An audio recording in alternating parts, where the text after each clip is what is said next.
सिद्धी अडसुळे पुस्तकाचे नाव मृत्युंजय. महाभारताच्या युद्धात लाखो वीरांची आहुती पडत होती. कर्ण पडला यावर कोणाचाही विश्वास बसत नव्हता. सगळे वीर आपला पक्ष विसरून या महावीराचे अंतिम दर्शन घेण्यासाठी गोळा झाले.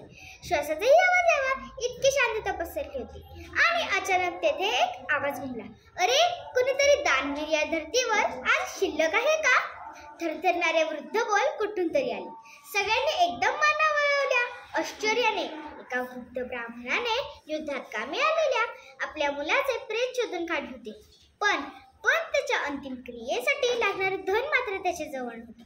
तो अर्थपणे जो दिसेल त्याच्या समोर हात बसून रडत होता, भीक मागत होता. पण युद्धाच्या वणव्यात माणुसकी होरपळून निघाली होती. कर्णाबद्दल त्याला काहीच माहिती नव्हतं. तो फक्त गर्दी पाहून तेथे आला. अरे, कुणी दानवीर या धर्तीवर शिल्लक आहे का? तो पुन्हा एकदा ओरडला. दानवीर दानवीर हा शब्द कानात पडताच कर्णाचे संपूर्ण शरीर थरथरले. साथ न देणारे कंठाचे धागेही त्याने क्षणात नमवले. चित्रसेनाकडे पाहत तो स्पष्टपणे म्हणाला, चित्रसेन याचक. चित्रसेनाने त्या वृद्ध ब्राह्मणाला हात धरून आत आणले. बोल ब्रह्मवरा, काय इच्छा? कर्णाचे ओठ थरथरले. कर्णाला त्या अवस्थेत पाहून तो वृद्ध क्षणभर आपले दुःखही विसरला. कर्णाकडून आजवर त्याने अनेक वेळा दान घेतले होते, पण त्याच्या अशा घायाळ अवस्थेत तो त्याच्याकडे काय मागणार होता आणि कसं? हीच वेळ होती भोवतालच्या पांडवांना खरा ज्येष्ठ कुंतीपुत्र कसा आहे ते दाखवायची. चित्रसेन, पाषाण.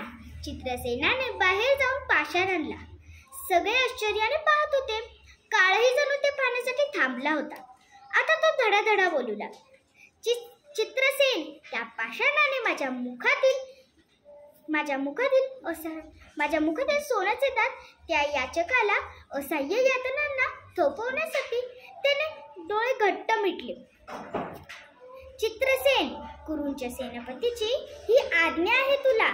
त्याची आज्ञा कोणालाच मोडता येणार नव्हती. आपल्या कानावर कोणाचाही विश्वास बसत नव्हता.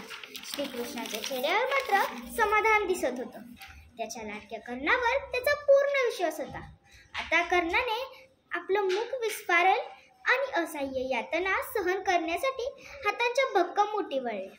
चित्रसेन आता मात्र अंगावर वीज पडल्यासारखा पुढे आला आणि त्याने पाषाण उंचावलं. खाड खाड. युद्धभूमीवर दोन आवाज घुमले. कर्णाच्या मुखातून रक्त उफाळे आणि युद्धभूमीवर टपकू लागले. सगळ्याच्याच डोळ्यातून अश्रू वाहू लागले. अनेकांनी तर आपले डोळे मिटून घेतले होते. पांडवांच्या हातातील शस्त्रे थरथरत होती. ती अफाट सहनशक्ती पाहून अंगाला कंप सुटला होता. मोठ्या कष्टाने कर्णाने ते दात आपल्या हातात घेतले आणि तो थरथरत तुटकपणे बोलू लागला. याचका, हे दान रक्ताने माखलेलं, हे अपवित्र दान कसं मी तुझ्या या पवित्र हातावर ठेवू? आता मात्र सगळ्यांच्याच अंगावर काटा उभा राहिला. कर्णाच्या जीवनाची अचूक कल्पना श्रीकृष्णाशिवाय अन्य कोणाला येणं शक्य नव्हतं. मनाच्या दृढ निश्चयाने कर्णाने क्षितिजावरच्या आपल्या पित्याकडे नजर रोखली आणि एकटक सूर्याच्या तेजामुळे त्याच्या डोळ्यात सलग अश्रू पाझरू लागले. त्या अश्रूंच्या धारेत धरून त्याने ते दात स्वच्छ केले. त्याच्या अथंग मनात भावनांचा कल्लोळ माजला होता. दात स्वच्छ झाले.